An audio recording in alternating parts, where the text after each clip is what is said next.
देखिए, मोदी का ये कहना कि अगर पटेल प्रधानमंत्री होते तो देश का रूप कुछ और होता और पटेल हमारे पार्टी के नेता हैं, ऐसे बयान जो आ रहे हैं, वो स्थितियां अलग थी उस समय। अगर मोदी उसमें पटेल और नेहरू जी में वो कोऑर्डिनेशन नहीं होता, अगर नेहरू जी की वो लीडरशिप नहीं होती, तो शायद पटेल वो काम नहीं कर पाते जो उन्होंने किया। तो वो स्थितियां अलग थीं। क्या आपको जब ऐसा मौका मिला, जब सिचुएशन से इतनी टफ थी, तब आप मोदी ने कैसे बिहेव किया? क्या पटेल की बड़ी बड़ी मूर्तियां बनाने से या उनकी बातें करने से उनकी विरासत नहीं ले लेंगे आप? विरासत तब आएगी जब आप उनकी बातें मानेंगे। जो उन्होंने कहा कि देश में सब धर्म के लोगों को मिलकर रहना चाहिए, उन्होंने जो देश का जो इतने टुकड़ों मुस्सों में बटा हुआ था, विरासतों में सबको एक किया, एफर्ट किया, और वो बिना नेहरू जी की लीडरशिप में नहीं हो सकती थी। तो उसको अब क्वेश्चन करना कि अगर पटेल प्राइम मिनिस्टर होते तो चीज़ें अलग होती, ये बिल्कुल बेमानी बातें हैं। और उसके बाद कांग्रेस की तरफ से कि हमारे लीडर थे और ऐसी बातें आना, तो मोदी के पास शायद कोई ऐसा बड़े कद का कोई ऐसा नेता नहीं है गुजरात से, उनके हिसाब से, जिनका नाम लेके वो उनकी नैया पार लगेगी। तो जिस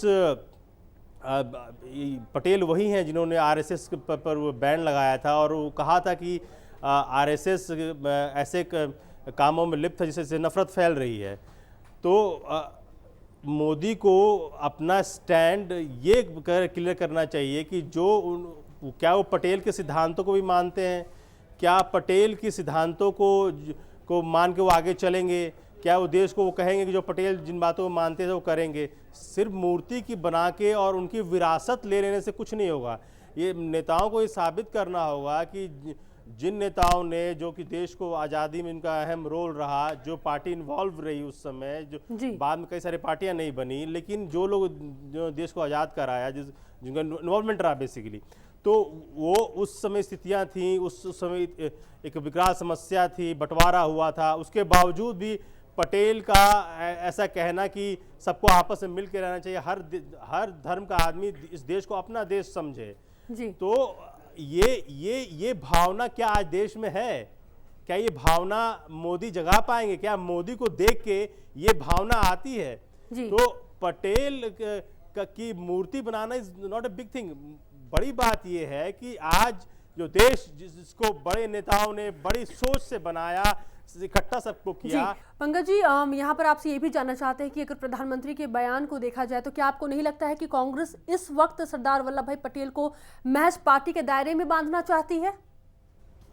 नहीं, आप बिल्कुल सही कह रही हैं। ये बात जो आपने पहले मुझसे पूछी थी, पहले मैंने मोदी की बात बताना ज़्यादा जरूरी समझा था, इसलिए बताया आपको।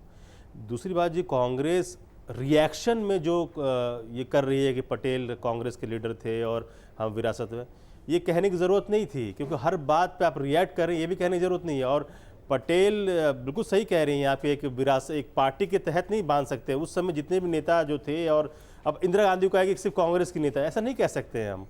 जो हर नेता की पहचान उसके काम से उसका कद बढ़ता है, उसका काम किया जो उसने, उस पर उसका आगे बढ़ता है, इसलिए हम उसको याद करते हैं कि उन्होंने देश के लिए क्या किया है। तो अब ये रिएक्शन में फिर कांग्रेस के नेता थे और इसके ये सब करने की ज़रूरत नहीं है। अभी जो भी नेता हैं, जो भी लोग हैं, और पटेल को ऐसा नहीं है कि कांग्रेस को अभी पटेल की याद आई है, और ऐसा अब कई मामलों पटेल जी की चर्चा हुई है। लेकिन जिस तरह से मोदी अचानक पटेल के भक्त हो गए हैं और मूर्ति बनाने, और मूर्ति पता नहीं कब बनेगी जी। मैं एक एज ए आम नागरिक मैं जानना चाहता हूं कि मोदी जो पटेल की को बढ़ावा दे रहे हैं, पटेल का नाम का अनुसरण कर रहे हैं, विरासत मान रहे हैं, वो क्या करने जाने वाले हैं? क्या वो पटेल का अनुसरण करेंगे, या मोदी जो डिक्टेटरशिप के लिए माने जाते हैं, जो स्वयंभू नेता है, क्या उसको लेकर चलेंगे? तो ये मैं देश के नेताओं से कहना चाहूँगा कि किसी भी नेता को, इंदिरा गांधी आयरन लेडी, चाहे पटेल है आयरन मैन, तो ये सिर्फ उनको फॉलो करने से और उनकी मूर्तियाँ और उनकी बातें करने से नहीं होगा।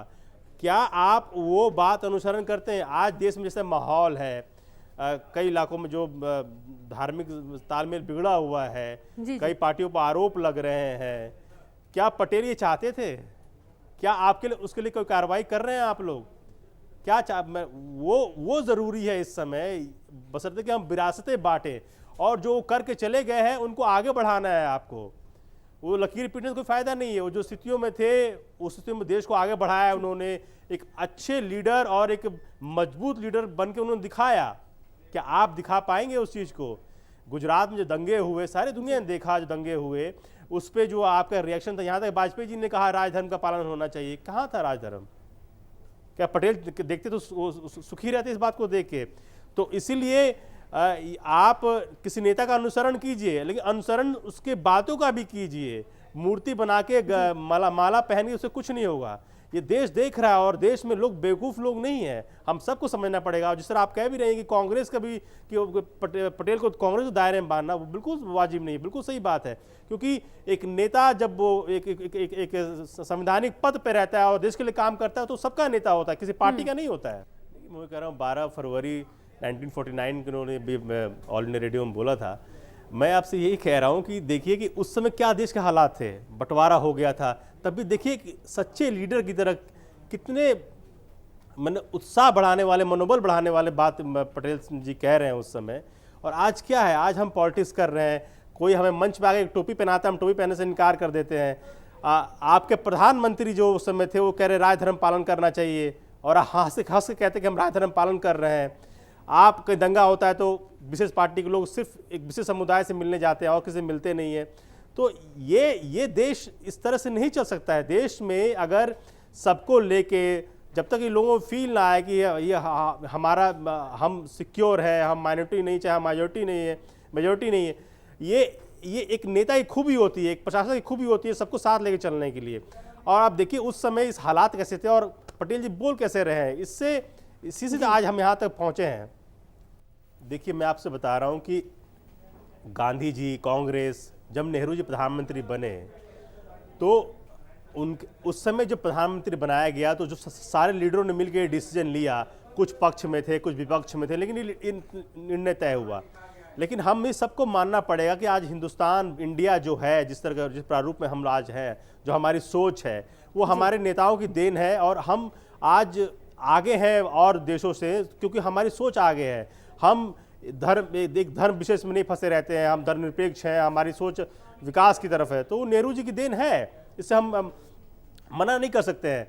तो आप उससे आगे देखने की ज़रूरत है। हमारे बगल में पाकिस्तान से क्या हालत हो गई उसकी सोच के कारण, तो उससे आगे देखने की ज़रूरत है। नेहरू जी का जो रोल था उन्होंने कर दिया, पटेल जी का जो रोल था उन्होंने कर दिया। विरासत की जो राजनीति है इसको नहीं करना चाहिए। मैं ये कहूँगा, मैं बार बार यही कहूँगा कि जो पटेल की बातें थीं, जो नेहरू जी की बातें थीं, जो इंदिरा जी की बातें थीं, उसको अनुसरण करने की ज़रूरत है। पार्टी से ऊपर उठ के ज़रूरत है इसका अनुसरण करने के लिए और देश के विकास के काम के लगने के लिए। इस देश में 2014 का इलेक्शन शायद इतिहास के पन्नों में लिखा जाएगा, जिस इलेक्शन के लिए कई पार्टियों पर कई तरह का आरोप लगे, विरासतें बांटने का आरोप लगे, पोलराइजेशन करने का आरोप लग रहे हैं। तो पता नहीं इलेक्शन कैसा इलेक्शन है, क्या होने वाला है, कि किसको क्या मिल जाएगा, जिसके लिए इतने बड़े बड़े ध्रुवीकरण और इतना चक्रव्यूह और इतनी विरासतें बट रही हैं। लेकिन मैं अभी भी कहूँगा कि देश के नागरिक बेवकूफ़ नहीं है और आपको देश को इकट्ठा करके चलना है, क्योंकि ये बहुत बड़ी समस्या बन जाएगी अगर हम लोग ऐसे करेंगे। बहुत अच्छी बात आपने यहाँ पर कही है।